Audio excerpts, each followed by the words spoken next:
Quarta-feira, 1º de julho de 2015. Seja bem-vindo, está começando agora o canal de notícias aqui pela UPF TV. Então fique com a gente e veja os assuntos que preparamos para esta edição.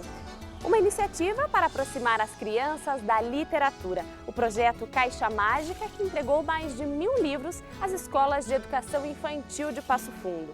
O Plano Municipal de Educação de Passo Fundo deve ser votado ainda este mês na Câmara de Vereadores. Quem vai falar sobre o assunto é o secretário municipal de Educação, Edemilson Brandão. Na terceira reportagem da série Estação Inverno, a preocupação com a dengue, que não pode diminuir mesmo com o frio. E ainda as novidades sustentáveis em arquitetura e interiores apresentadas na mostra Casa Espaço Design em Passo Fundo. Continue conosco, aqui você encontra mais conteúdo.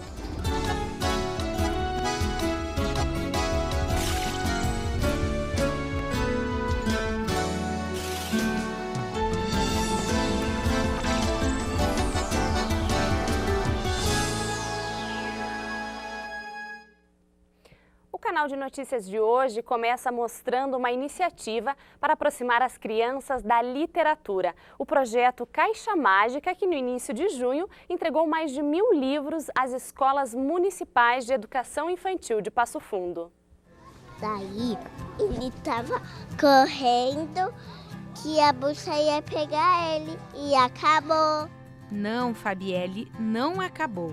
Na verdade, esta história está só começando. Um mundo onde não é preciso sonhar para castelos, animais, fadas e florestas encantadas estarem juntos. Acredite, os livros tornam isso realidade. Você sabe que não pode brigar com ninguém quando seus amigos estão brincando. E a Joaninha era bem amiga de todos os insetos do formigueiro. Essa história tem poucas páginas. Você gostou de ler essa historinha? Sim, gostei. O que você achou dessa história? Bonita. O projeto Caixas Mágicas da Prefeitura de Passo Fundo é desenvolvido em 31 escolas municipais de educação infantil. Cada escola recebeu um baú com dezenas de livros que servem como reforço para as bibliotecas das escolas. A nossa prática de leitura ela é diária, mas essa caixa ela veio acrescentar nesse processo. E nós pensamos assim fazer uma surpresa para eles para agregar o prazer da leitura. Não apenas da decodificação das letrinhas, aprender que o A é de árvore ou o B é de bola, mas ter esse prazer desde pequenininho, esse contato com o livro. As caixas foram entregues no início de junho. Mais de 1000 livros chegaram às mãos de crianças de até 6 anos. Nesta escola, eles foram apresentados para os 160 alunos de uma forma diferente. Dirija-se ao local onde são servidas as refeições e procure bem. Você vai achar a pista número 2. Eu achei! Meu Deus! Meu Deus! Quando a gente recebeu esse material, a gente pensou, nós temos que fazer com que seja realmente uma descoberta para eles. Eles têm que descobrir isso, porque não a gente dá para eles, mas que eles vão atrás. Então vamos fazer uma brincadeira, uma caça ao tesouro, o que é uma coisa que é muito legal, porque eles vão através das pistas, vão descobrindo e vão desvendando aonde que está esse tesouro. E o tesouro é os livros. A maioria das crianças ainda não sabe ler e para que eles possam aproveitar melhor os livros, dá uma olhada no que as professoras fizeram. Era uma vez uma joaninha bem linda. Eles diziam assim, mas eu não sei ler. Eu dizia assim, vocês sabem, peguem um livrinho, mas isso foi com o tempo, né? Foi um crescimento deles também. Eles olhavam as figuras e contavam a história a partir das figuras. Claro que eles vão procurar a letra no livro. Eles vão procurar, essa aqui é a letra do meu nome, essa aqui é o nome do coleguinha. Mas isso não é tão importante quanto a leitura das imagens, né, que eles têm dos livrinhos. Quando a gente acompanha encontros como este e vê um sorriso assim, fica comprovado que eles realmente abrem portas para o aprendizado, dão asas à imaginação e aproximam as crianças do mundo das letras. Afinal, esta história não termina quando um livro se fecha. E ao mesmo tempo que vai havendo essa descoberta, a criança também ela vai expandindo a sua cultura, vai abrindo seus horizontes e vai desenvolvendo algo muito importante que começa desde pequenininho, que é a capacidade linguística. Que eles são pequenininhos, mas é agora que a gente vai formando, vai despertando esse gosto, essa vontade, se conhecer pela leitura e também pelo mundo escrito.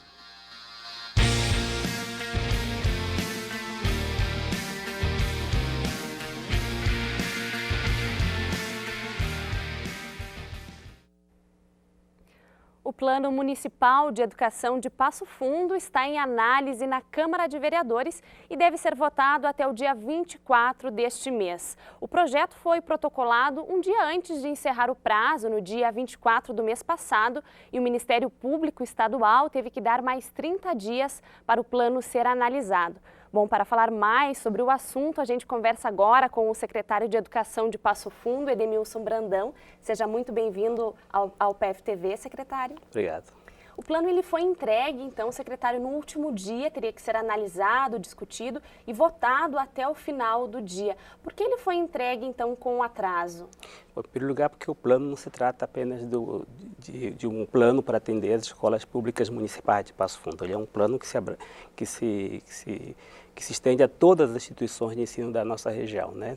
O documento básico, que são as discussões que foram feitas, ele levanta uma série de questões que poderão ser utilizadas ou não no plano. Vou dar um exemplo. Certas questões que foram discutidas, elas deveriam ser postas não no plano municipal, e sim no regimento das instituições, porque no momento que ele é aprovado, esse dispositivo, ele passa para todas as instituições que estão sediadas em Passo Fundo, o que torna certamente inviável para algumas outras instituições que não sejam públicas, né?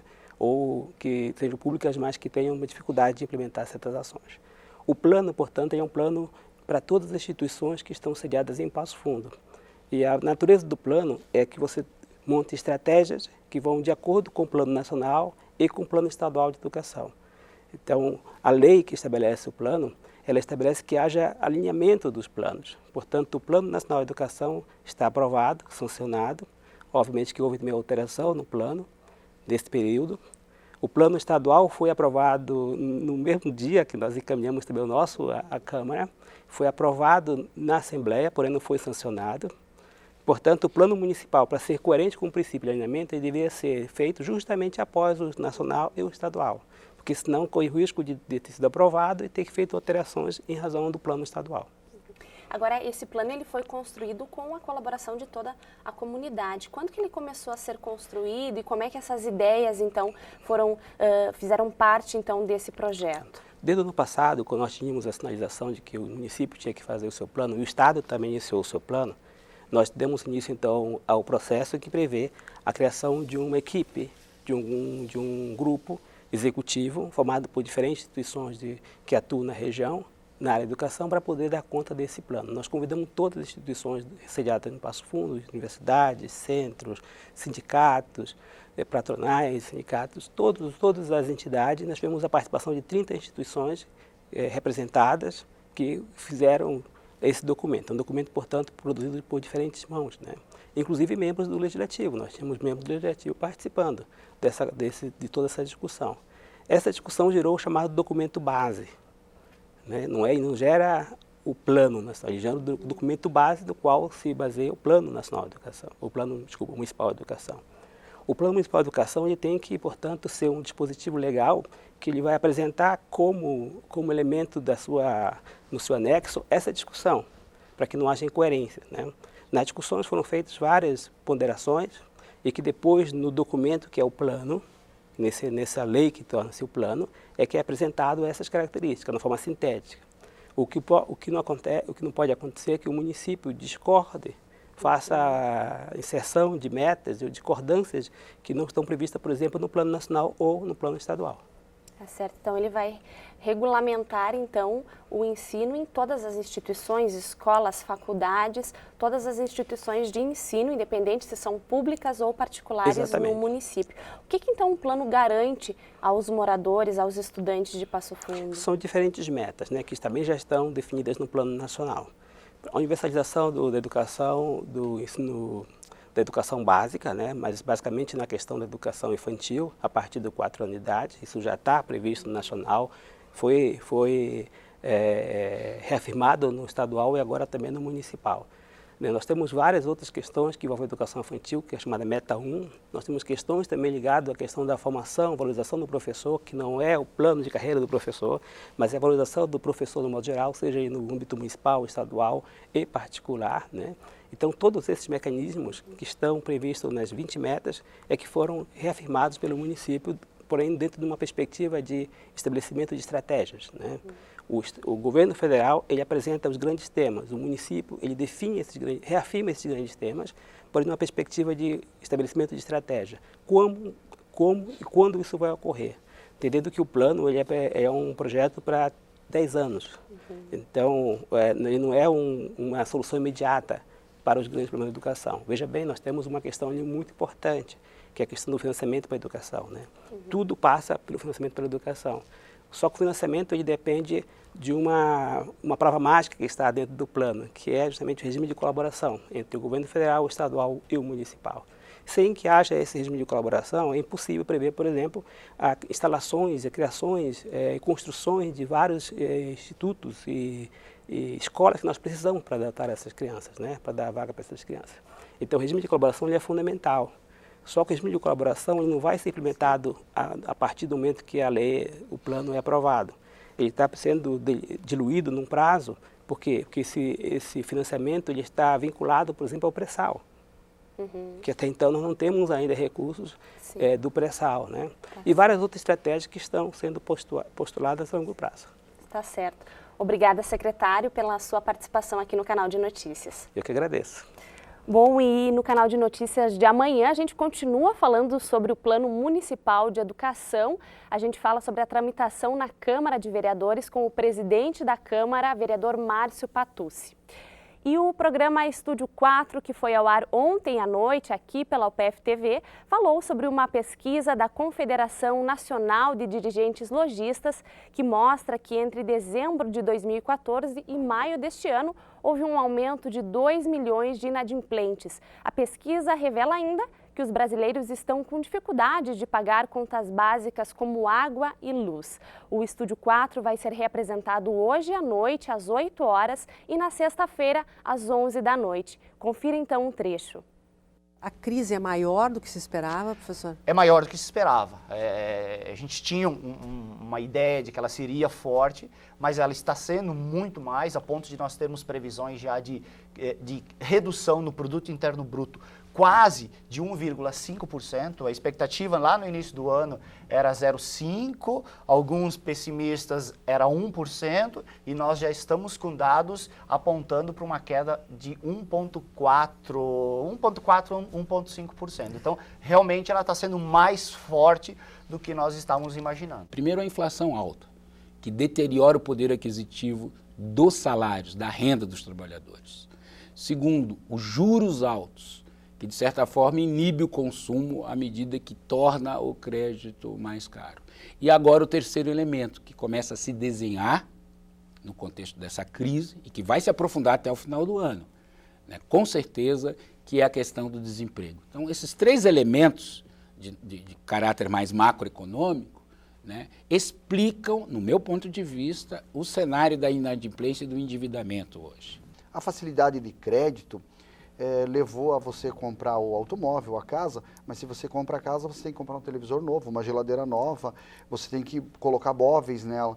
Se você compra um automóvel, você tem o IPVA, você tem o combustível, e isso tudo não foi considerado quando você fez aquela compra anterior. Então, a falta de planejamento resulta numa inadimplência muito grande, falando na prática em termos de varejo. E a Câmara dos Deputados rejeitou a PEC que reduz a maioridade penal de 18 para 16 anos nos casos de crimes graves. Para ser aprovada, a PEC precisava de 308 votos, mas 303 deputados foram a favor. A Câmara ainda deve votar o texto original, que reduz a idade penal para 16 anos em qualquer crime.